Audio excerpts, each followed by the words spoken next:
You're watching I Am Ultimate's coverage of the 2022 Canadian Ultimate Championship. The horn signifies a new time slot. We're back in action here, and we're in a unique position because we get to catch the rest of a game that got delayed yesterday in the last time slot. It was a drop or a pull that went off an Ignite player, and now MOFO in white. Going to take the disc. Theo on here with Clayton Howlett, Ben Humner, your producer. See if MOFO's going to flip it in. And they do just that. They get the break to start things off. They did have the short field to work with. And so MOFO up 7-5. Theo, kind of what we expected to happen. Very interesting occurrence yesterday. An Ignite player going to field the pull and attempting to stop the roll with his foot, but jumped the gun and actually kicked the disc before it hit the ground, resulting in an immediate turnover. And even yesterday, that is when our lightning horn went off and we had to stop the game. But had the horn not gone off, we did expect MOFO to just punch it in, as they were in great position. And Ignite rattled at the time. While they did have a chance to recenter and have an overnight, rest to think about what had happened and what they were going to do. Field position, just a really tough spot for Ignite right there, and the wind moving, I want to say, left to right on your screen right now. So MOFO just in an easy spot there to get that quick goal and then break for half right now. We had a chance to talk to all of our coaches. They said they had a chance to see some of the film and maybe adjust, just tinker a little bit there, Clay. That's right. A unique thing also, because our stream is also recorded at the same time, so our viewers can go and watch these streams later on. But we've also found that teams, after a day of playing, will go back to their hotel and fire up a laptop or a phone, go onto YouTube, and find the game. So it's a weird thing to go through half a game and then be able to look at the tape and see how are things going, how are things different. So a little added infrastructure for these teams going in to resuming this game. Horizontal stack side Dagler coming on the break side, and that throw just going to sail into the turf by Captain Hugh Kelly. And right now, momentum clearly on the Winnipeg side. They've come out hot with that break and trying to do some more here. Nemechek had some big grabs yesterday. Now in the backfield for this MOFO side. Seeing MOFO doing a great job isolating cutters on one side of the field. We've been seeing them do a side stack, a big defensive play by Ignite to get it on the doorstep now. LaPointe is a big-time cutter for this team. We see him out on offense, and his offensive line is there, but he makes a big block, and the throw goes around, and LaPointe elevates, gets the bookends, and they needed that one. Absolutely needed that one. Start of the time slot getting broken within 1 minute thanks to how everything shook down, but Ignite obviously not phased at all and just responding with a big defensive play, keeping this down on MOFO's end and then punching it in. We had a chance to talk to Ottawa coaches, but also the same with the Winnipeg coaches. Stephen Crew, Elliot Wong, the assistants, along with Daniel Plurd, the head coach. And not too many adjustments on their end, it sounded like. No, we were speaking to them, and they felt it'd just be business as usual. We asked, is there any change in the game plan? And nope. Is there anything that you had to talk to your players about resuming a game in such a unique way, as most of us in our Ultimate careers have never experienced resuming a game after a delay? But I said to Crew, so it's like it never happened, and he kind of shrugged and said, yeah, honestly, actually, that's the best way to put it. It's like that delay never happened for us. That's how we're coming into this game. They had a full warm-up. Stephen Crew, Daniel Plurd, two members of Winnipeg's General Strike who took home the title. We had the absolute privilege of commentating that game on Saturday night under the lights, which was a cool experience. And if you feel so inclined, you can tune into that stream and all the others that we've done throughout the CUC Seniors and the Juniors tournament on the CBC Sports YouTube channel. Elliot Wong playing with PBHG, bringing home the silver as well in the mixed division. So zone defense by Ignite right now. We saw this from them yesterday. Obviously their plan still consistent. Far windier than the conditions we were facing yesterday. So now the zone from Ignite, which wasn't too effective yesterday, now able to use the wind and Ignite needs to stop that across throw. So Neufeld forcing a bunch of throws, looking like he's going to fake backhand, decides to go with the flick, which is the smarter choice there. Rachura now over to Pollitt, sporting the eye black all over the face there. I've seen a couple of the MOFO players. That's their way they want to get into the game, which we do like. We saw Ignite Zone yesterday really playing hard defense on the first reset handler moving backwards, but Ignite failing to lock down on the swing throws across the field or the holes in the middle. So I'm curious to see if they did watch tape last night, if they can adjust. Big hammer, it gets slammed down like a little volleyball spike from Ignite. And hopefully that can start a break run of their own here. They do got to get a break back. 2 breaks to 1 right now is the tally for keeping track at home. Big undercut from Walker. Walker to whip out the backhand, bobbled but caught by Marshall. Mateo Marshall with the disc now, past midfield. Needs a reset. That inside throw is going to be scooped up by Pollitt. Pollitt has a receiver going deep, looking for him. And Cooper Pollitt with the throw for MOFO to take half. So a big hold for MOFO there. That was great transition in the D as that striker immediately knew he had this separation and was uncovered. That throw, despite the conditions, lofty, easy to run onto. So great execution by MOFO.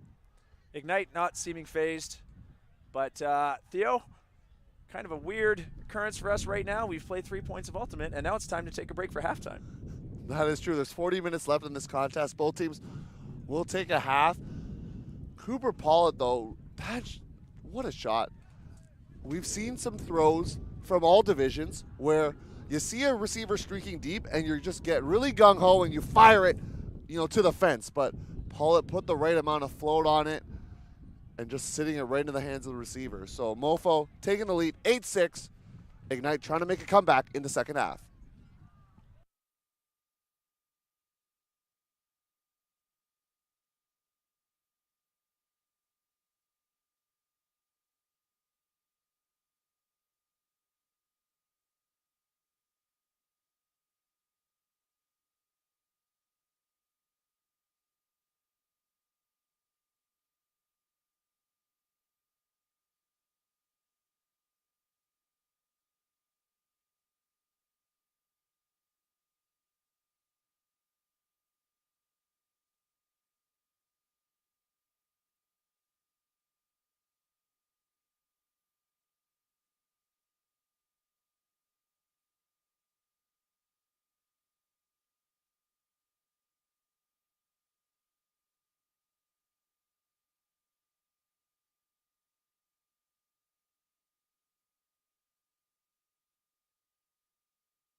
Second half action coming at you from the 2022 Canadian Ultimate Championships, the Junior Open Division with MOFO and White out of Winnipeg, Manitoba, just pulling to Ignite out of Ottawa, Ontario in the Darks.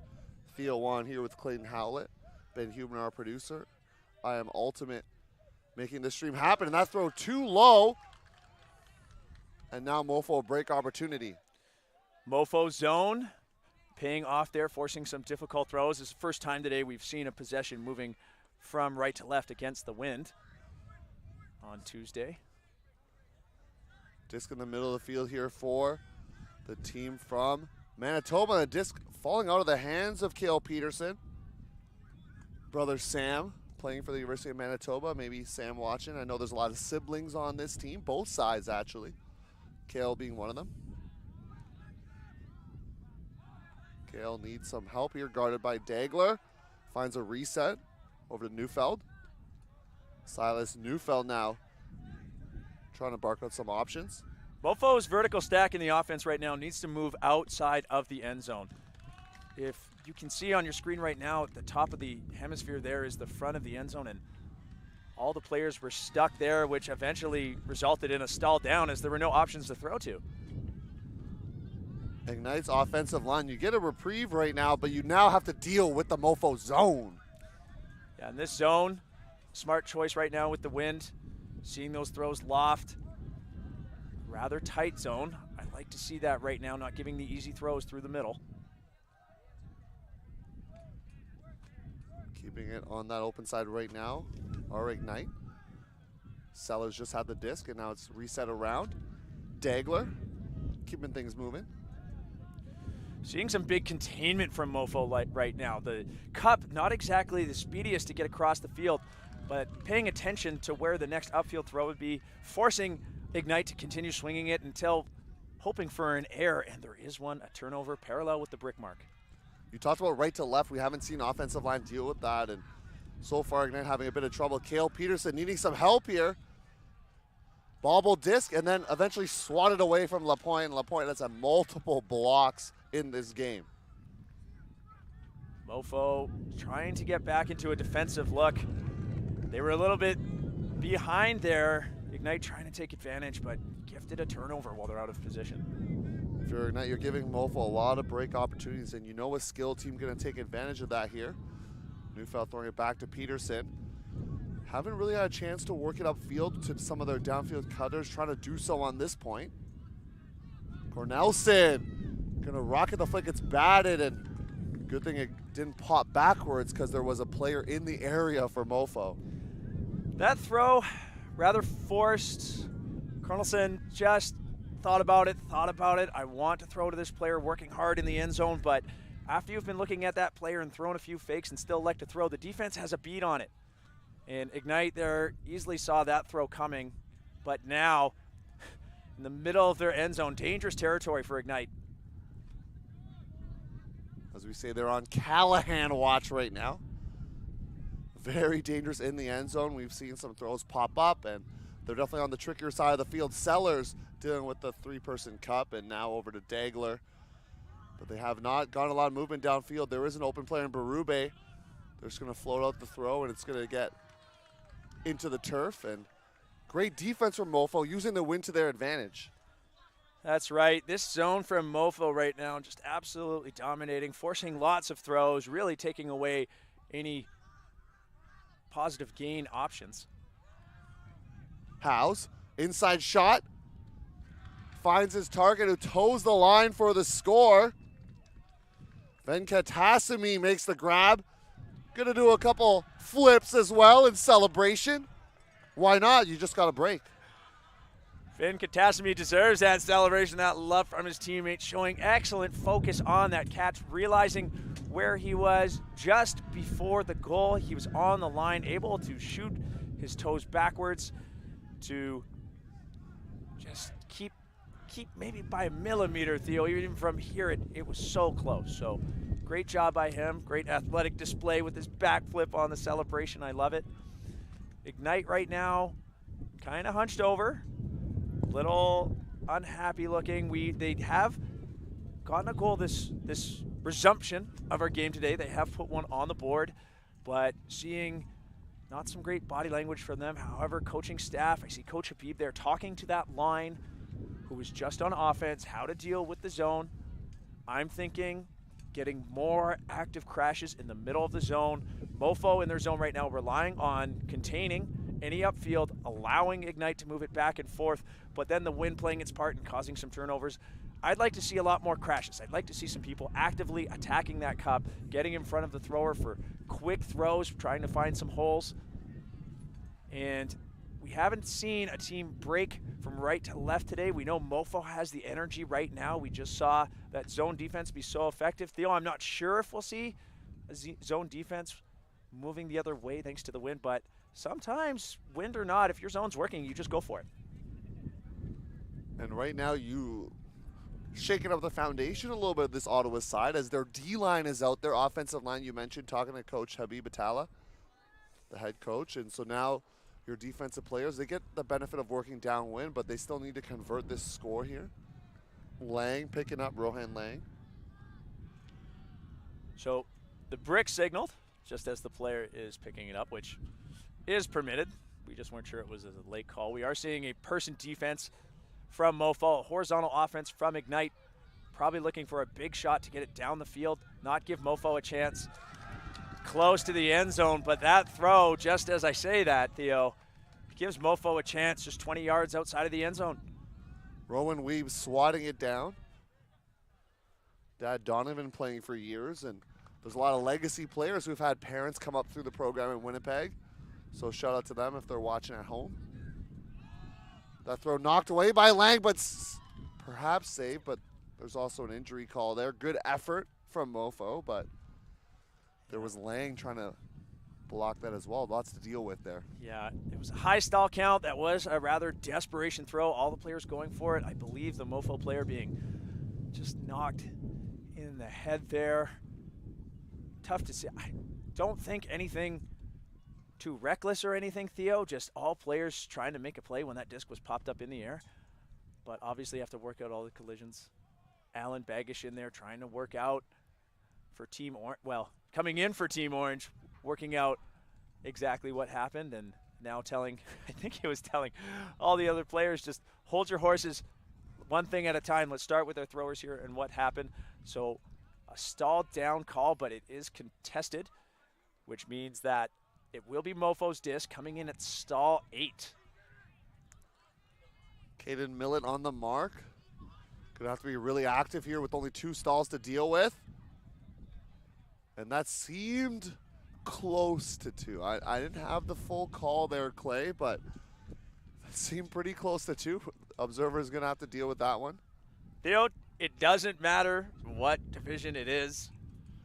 The good old stall 8, 9, 10 call always makes an appearance. Or they just miss 9. They just go right to 10. Oh, yeah, miss 9. Always makes an appearance in any tournament you play in with your team. It will happen once. We get excited. We want that stall down. It is pretty glorious. And when your team's down, you want to make that play. So another contested stall down. This is coming in at 8 again. Hildebrand needs a reset, but it's swatted away. Perhaps getting the head a little bit because you get a couple contested stall down calls. Hildebrand's internal clock having a rush just a tad. Rohan Lang going around, and that throw just pushed down by the wind. So MOFO electing to keep their horizontal. That throw popped up. Everybody in the area, but MOFO comes down with it. A great read. Keeps the possession for MOFO, but now there's a pick call. Not on the catch, I believe. I believe it was on the breakout after that. So, yeah, MOFO still with the disc. Minish resets it. As this is a very different looking defensive line for MOFO. A lot of the top players not on this group, so we were told they are going to want to roll and get their depth in. No sense of tiring out your top players with this game. No, you're up 3 points. You're working against the wind. You want your defensive line to get out there and make the other team's offensive line tired. Kim launching this one out.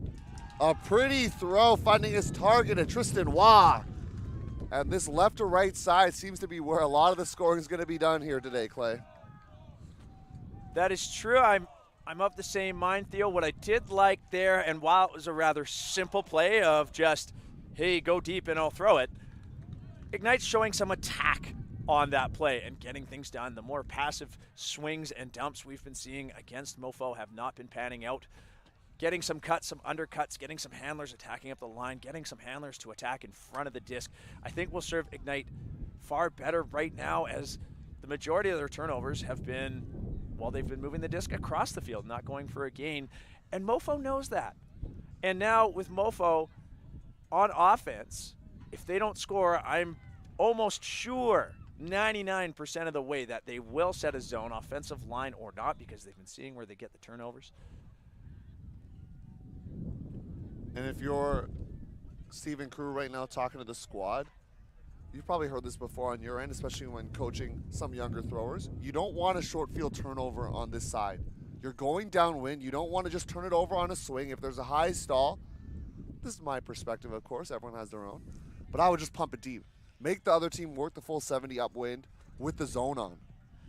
Yeah, the huck and pin, not a bad strategy when the conditions are bad, especially when you feel you have the advantage offensively, just skill-wise, athleticism, which we did kind of see MOFO yesterday edging out Ignite several times in that manner.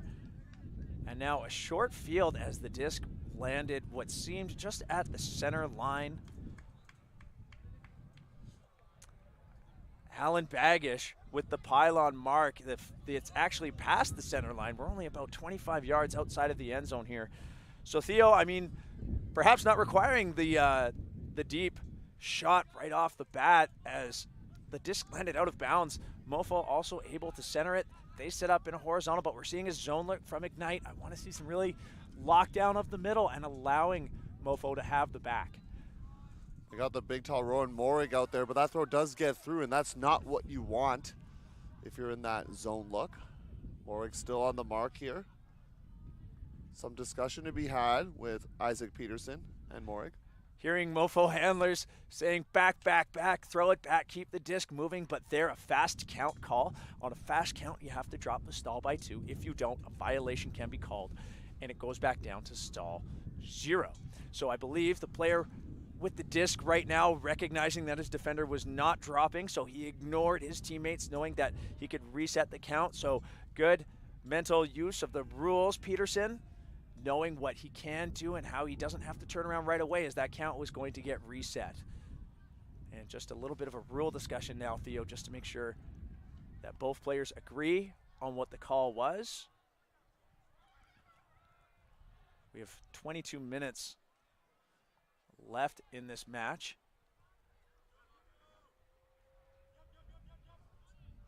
Zone look still kept on by Ignite. You see Marshall out there trying to deal with one of the dump cuts. Neufeld going reset and take it away. Marshall making sure as Paula tried to make the grab. And that's what I wanted to see from Ignite. Let MOFO have the backfield, stop the upfield, as that's where they've been killing you. And just like we've been seeing with Ignite today as well, it's the cross-field back-end throws that are the problem right now, not the upfield throws. Walker's flick hits the turf. I'm not sure if there's going to be a stall call or something like that. Looks like it's been retracted, so it's actually going to be MOFO disc just before midfield there. Really appreciating the quick hand signals from Baggish there on Team Orange to let us know what's going on. Ignite poaching in the lanes. Does look like they're going to fall into a zone now. That's the throw that we want to stop. And Walker making a huge catch block. Claire had to just give a shout out to Walker for that amazing play. Wow. Absolutely, and we've been talking about that's the throw that Ignite needs to be all over. Walker showing a psychic link with us up here, making a huge play to stop that throw. Fantastic layout, but Ignite trying to punch it in. Just the throw a little too hard, but they come down in zone. They're slowly inching their way up here. But now they got to get that turn to have this great field position to knock off an upwind score, which we haven't seen yet. This could be the first. They're trying to knock at the door of that. Here's some yeah calls from the sideline. Ignite trying to usher on their squad. A lot of fakes. It's a high stall count. Morik on the mark. They're going to pump it deep and swat it away. I want to see a catch perhaps there from Gobe, but he's going to swat it away instead. But as you said at the beginning of the point, Theo, MOFO's probably okay with this. As you see 4 defenders come down in a zone immediately, they're going to try and lock down these throws. You want the disc in good field position. Ignite willing to pitch it right back, but a defender in the middle field able to stick up a hand and disrupt that throw. In other sports like football, we talk about field position battle. We're probably going to see it here today as well. Turner, the tall cutter, makes the grab, reels it in, finds some handlers, and now they're really breaking out. Peterson, as there's a melt call, they go to person. Peterson going around to Pollitt, rises up with a clap catch, continuing to the far side to Nemechek. And he's going to go with the blade across, over to Turner, over a couple players in the stack. Great vision from 55. I'd say a risky throw by Nemechek there, but if you can execute that and you know you have it, go for it. While there were defenders in the area, that throw with some snap into it, some great height right into, well, nowhere else but just your one receiver. So great throw by Nemechek. I'd probably as a coach say, well executed. You got to show me, though, you can do that every single time. Don't do it again? Is that what you're saying? Well, you can do it again if you show me that you can keep executing it. Otherwise, I'm going to freak out. We did see earlier in the game, maybe some MOFO players have watched the open final tape as Coach Crew won the game on a massive hammer, and then MOFO today whipping out the hammer, and it did not work. So, you know, just throws over traffic, sometimes a risk, but if you got it, you got it. And you saw in their celebration, Winnipeg, they're an ultimate city, but they're also a hockey one, so you know that they love their Jets out there. And so I believe whenever someone scores, they get the helmet. It's taped with the MOFO. They have it on their social media as well. So if you see that blue object being placed on the head, it is a hockey helmet. Pretty old school one, I might add. So MOFO going back to some of their hockey roots. And even their logo you might recognize there, Clay. I know, I'm not sure if you're a big hockey fan, but you probably recognize it. I do recognize the old Jets logo before the F-18 suddenly made the appearance on the, yeah, I know which plane it is, before it made the appearance. I didn't even know that, so that's even better than me. Hugh Kelly, it's going to be that rock as they get it once again to Dagler. They've run that play a couple times now. Dagler telling Lapointe to come underneath. Lapointe has a receiver. That throw might dive down, and good effort to make the catch by Sellers. And a little high five as well, showing good spirit. Yeah, Sellers had that. He made the play. The ground took it away from him.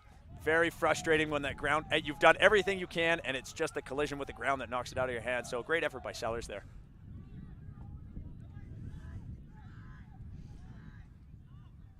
Bobble drop that's retained by Cornelson.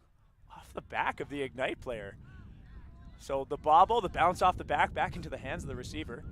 Lapointe looking like he gave a little extra yards there as he reset the disc, caused me to chuckle here in the booth. Berube going with the hammer and falling back. I believe that's Cale Peterson getting the block. A high hammer is a dangerous choice in the end zone as the defenders have tons of time to read the disc as well as offense. When the zone is static, it can be tempting to pitch that over to the break side, but if it's too high or too floaty, the defense just has the exact same chance as the O. See some stagnant movement from MOFO. Get the underneath. Over to House, who gets an inside shot. Finds Cornelson. Ignite sticking with the match person defense. Seemingly locking down the unders. Content to let MOFO players strike deep. Good choice right now in these conditions. See some cutters moving. That's Venkatesamy there with the grab. And now a shot going up. Sellers in the area, but Howes will reel it in. Chance for an upwind break. reset here. Noonan.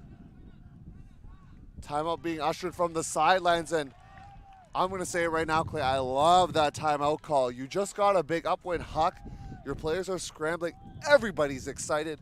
Settle the nerves on and punch in this upwind break, and from my estimation, seal the game with that upwind score. Yeah, we talk about philosophies and timeouts and when to call them. If your team is content calling timeouts to set up an offense in the red zone, that is the textbook time to call it, especially with the wind. Ignite, gonna have to ratchet up their defense here. We're gonna find out if they do so after the break.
Thank you for tuning in to I Am Ultimate's coverage of the 2022 Canadian Ultimate Championships. We're at the VC Showcase Field in Brampton, Ontario, the Flower City.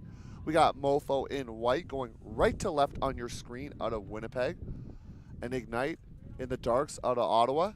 This is a huge point for MOFO right now. If they can punch in this upwind break, Theo Wan, Clayton Howell on the mic, we think this game might be sealed. So we'll see what happens here. Isolated cut, doesn't get hit.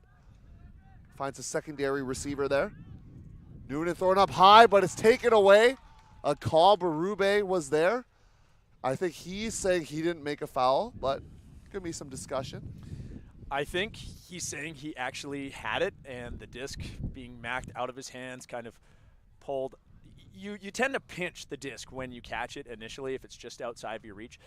And the observer ruling there, though, that there is no foul. When you do make that pinch, you do have to stop rotation of the disc. If the disc is still moving when you're pinching it and it's pulled out of your fingers, unless you've stopped rotation, you actually never had possession, and that defense will count. Person defense here, LaPointe is going deep. I think they're going to launch it if they do just that. Can he get there? 18 getting on his horse, trying to get the layout, and great effort from LaPointe.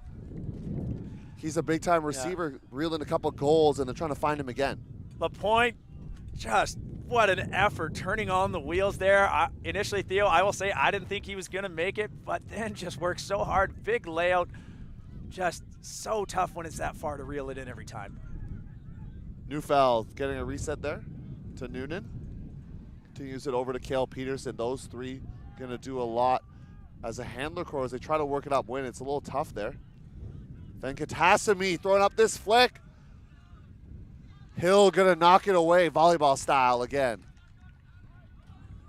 Good heads up play by Ignite. I'm liking now that we're seeing that last man back, as MOFO has demonstrated they're willing to huck into the wind. They don't care, so Ignite adjusting by putting a player in the back no matter what to switch and just take the deep threat. Sellers did a great job of filling after Kelly had gone up line. Berube zipping it over. Great catch there from Kelly, and I think he had some misdirection or wasn't sure where his handler was going in Berube, but that flip goes into the turf. Oh, I'm handler watching that, Theo. I'm sighing a little bit. I'm so frustrated by that throw. The leading backhand, one of the hardest throws to make when you haven't pivoted properly. And we see Ignite immediately get it back, though, as the wind almost knocking our tent over. Puts that throw in the air. Ignite punches it in rather effortlessly. So that's Justin Mooter with the goal. Good heads up play by him. He almost had a layout. Callahan off the bobble there, but decides, all right, I missed that one. I'm still going to get the goal anyway. Uses his quick feet. And Ignite with the hold. 2-point deficit, but you know how breaks come in pairs, Clay. So if somehow Ignite can get this break, going upwind, you change the whole complexity of this contest.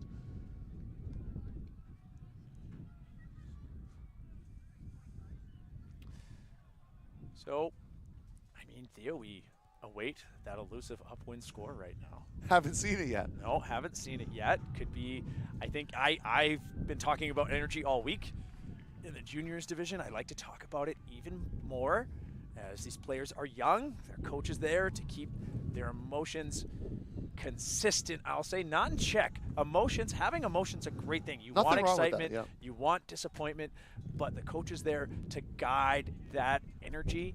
And I think a lot of guidance will be required for both teams if we see an upwind break here. So, or from Ignite right now, or MOFO, because as it stands right now, it'll have to be an upwind break for either team.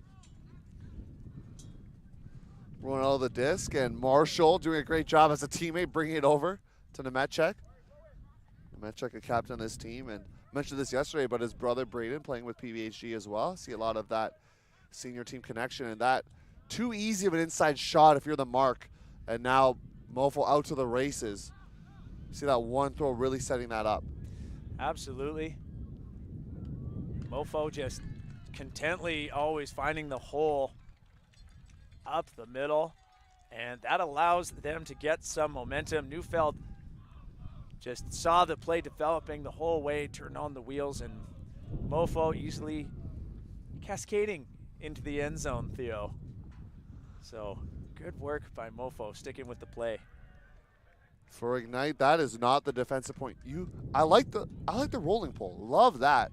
Just with the mark, you're trying to take away both, but that inside shot was too easy because there was no defender there in the area, and from there they just broke out. Absolutely.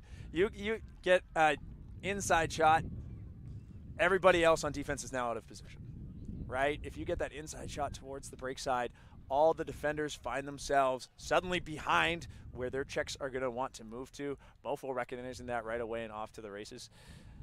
No real chance after that throw for Ignite. Whereas I think if they challenge the inside a bit more and force the around, that player might be actually turning around, going upwind at a point, and that could cause a loopy turnover. Same philosophy I was talking about earlier with the zone defense from Ignite. Stop the upfield throws, let MOFO have the backfield. But right now, Ignite, today, so concerned, so focused on taking away the backfield, where that's where the turnovers are being generated, is when you let them have the backfield and you take away the up line. So that being said, Theo, I'm going to take a seat on my armchair over here. Armchair quarterbacks out here, or armchair coaches? Is that what you're telling me? That's right, yep. Kelly has LaPointe coming underneath. They're really nervous about him going deep, so they're going to back him a bit. He's going to throw this out to Dagler, and that one's just going to inside out of bounds, but not a bad look if you're Ignite. You get to set up your defense. No, not a bad look at all. Dagler has been a massive deep threat for Ignite in this game, this half, this morning and yesterday in the afternoon. So I like that choice from Ignite, but that throw, like, you see the disc coming all the way back up to in front of our booth here, so it never came back in after it was thrown, pardon me. Minish going with the flick that's going to rise up, and you know with the win it's going to do that. Kelly scoops it up, fakes the backhand, has Hill as a reset tight to him, and still zips off the flick. That one also going to go out of bounds. Yeah, sorry, the wind catching that one too, but we were speaking earlier, not a big deal. We've seen both teams willing to just go for it downfield. We were talking about MOFO's O-line perhaps doing the same. Now we see two shots in a row here from Ignite down to that corner. And a far better position defensively for Ignite now. This is going to be tough work for MOFO. Hildebrand going with the backhand. Minish, nice grab. Still stuck on this sideline. trying to get to the middle of the field, and it's not being able to be reeled in, and Hill gets the block. Ignite needs to score quickly with the time being the way it is. Kelly, inside shot. This throw will hang. And Berube and Hill were both there. Some miscommunication, perhaps? Yeah, it looked to me that Hill probably had a better shot at that Berube, catch. yeah. Berube not, perhaps just not knowing Hill was there or already committed. A push pass that thought it might be Callahan territory, but when you have no cuts, sometimes it's just really hard to throw something, and you get panicked a bit, and that's what happens. It's a great learning opportunity for these players. We keep talking about the game and wanting to win a championship, but for a lot of them, this is a chance for them to learn and grow in their first time playing at this tournament since 2019, and for some of them, ever. Good choice by Ignite. Not force it up the line, go around upwind. I think that's the goal. We're waiting for a signal. Lapointe finding his target in Mutter, getting a second straight goal. So 4 minutes left in this game, Theo. Ignite is down 2. They can actually nullify that time problem if they get this upwind break. And we'll get more into the cap rule a little bit here as we have some time. So Ignite, if they're able to get the game within 1 and the cap goes on, they can still tie it. And if the cap goes on when the game is tied, it forces Universe. Or if they are within 1 point and the cap goes on and they score, it doesn't matter.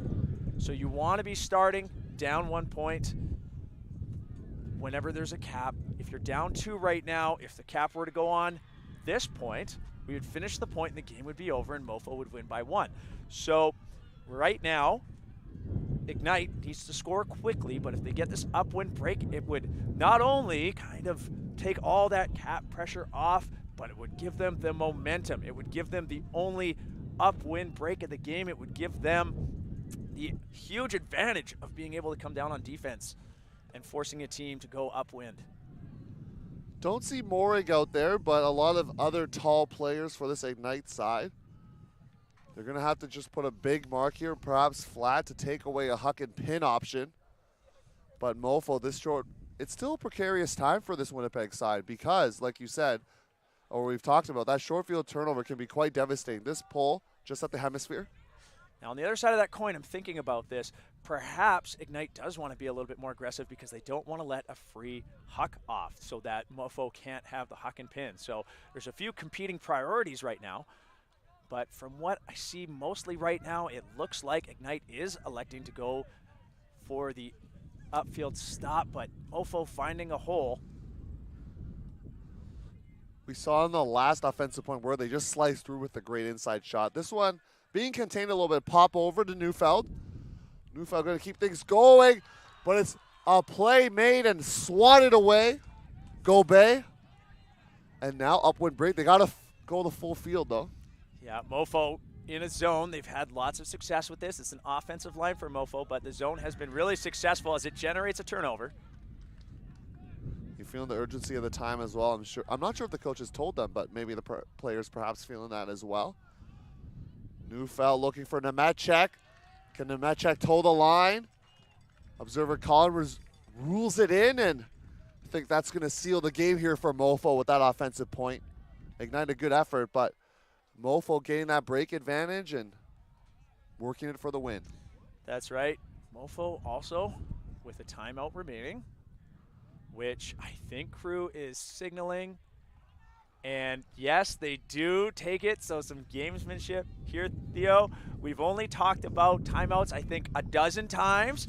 And people are probably tired of hearing about it, but we love the timeouts. We That's love all we're it, gonna but say. for those of you that perhaps might be joining us for the first time, the game clock does continue to tick during timeouts. Timeouts are 90 seconds. So right now, with very little time remaining, 50 seconds, this is MOFO's way of putting it away. If that cap does go on in 45 seconds, we hear the horn, the point will finish.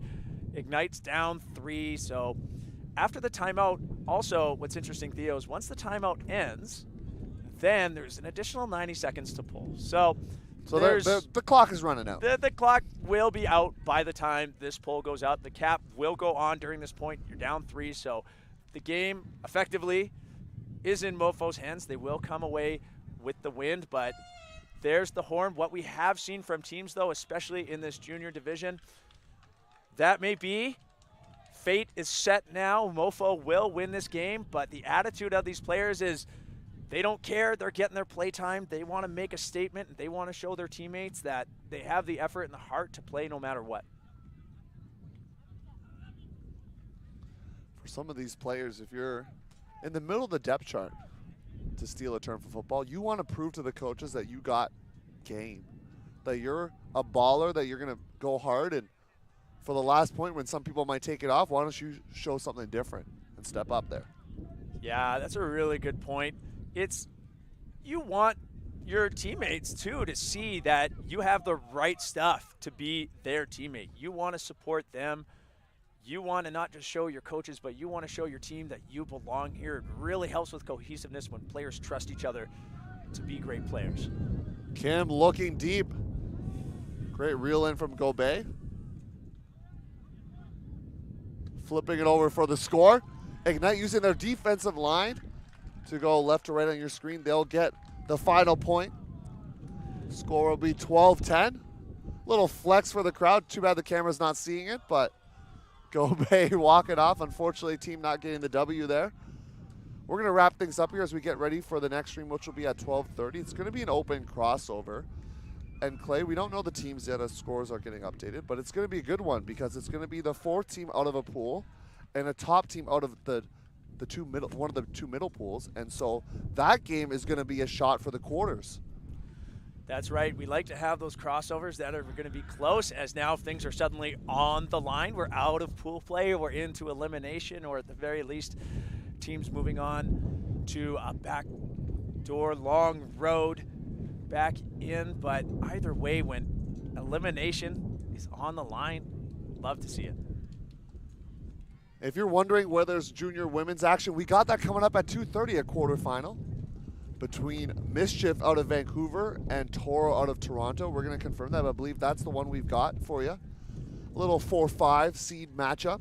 And then at 4:30, don't go away, we got open quarterfinal action. And then tomorrow, a semi-final from each division and the finals, Clay. Couldn't ask for more out here. We're going to take a break, be back at 12:30 Eastern, and see you then.